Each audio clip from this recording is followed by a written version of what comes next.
To introduce the head football coach of our Florida State football Seminoles, Jim Fisher.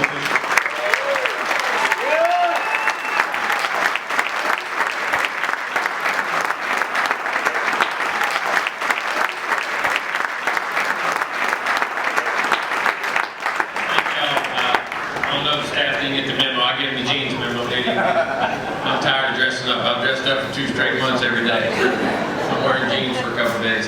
But it's great to have everyone here. I'm glad to see this thing sold out and everybody here and supporting us like you always do. Before I get started, I'd like to say a special thanks again to DeVoe and Shirley for having this out here every year. This has turned into a tremendous event. And DeVoe and Shirley, thank you for everything you do and what you mean to Florida State athletics.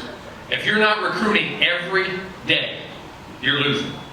You're losing out. And that's a fact. When you get a #1 class and you get these top classes like we've had and we've won, there's a reason, guys. Things don't happen by accident. You don't win consistently by accident. You don't get good classes by accident. We had 25 signees, right? If I'm not mistaken, we only had 38 official visits. So 25 out of 38 signed. That's a heck of a ratio. You know what that tells you? You know what that tells you? They're not only selling the program. Once we get them here, and they're around our support staff, our secretaries, all the recruiting girls, the recruiting guys, everybody who touches, from Vic in the weight room, to Jake in the training room, to Dr. Beaumont in the academic world, everybody, the professors that come out, Mark that comes out, Ziegler comes out, and all the professors that speak at the luncheons, everyone, and we get it back from them all the time, say, Coach, y'all's visits are different. The people here care. The people here make a difference. Hey, what's up, Noles fans? You're joining us at the War Party for National Signing Day. The Noles had a great day, #1 in the rankings. Alongside our in the studio with the FSView, I'm Lauren Vickers, Kurt Reiler of Tomahawk Nation. Guys, the Noles are #1 in their class ranking. I don't think anybody suspected that when they woke up this morning. It was an incredibly strong close. I think stronger even than maybe Florida State thought they would do themselves. They landed just about every prospect on their board today, and some big names. They really did, and it came down to a late signing. You know, Dontavius Jackson, the linebacker out of Texas. Of course, Shavar Manuel Flips from Florida. We'll talk about that in a second.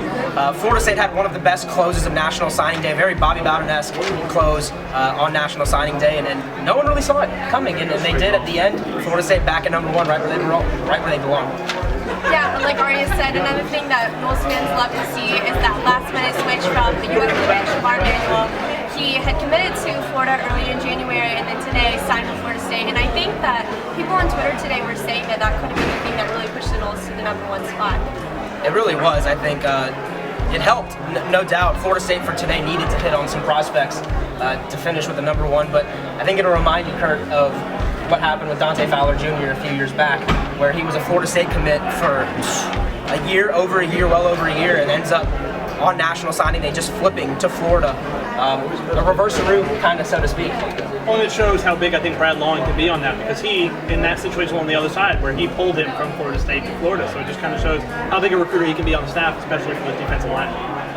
Guys, looking ahead, who do you think is going to be a quick impact player for the Noles this season?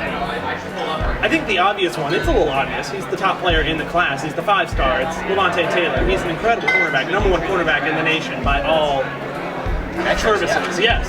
And even if he doesn't have the impact there immediately with his spot open, he'll be competing. But he'll definitely be the starting, he has to be the starting punt returner next year.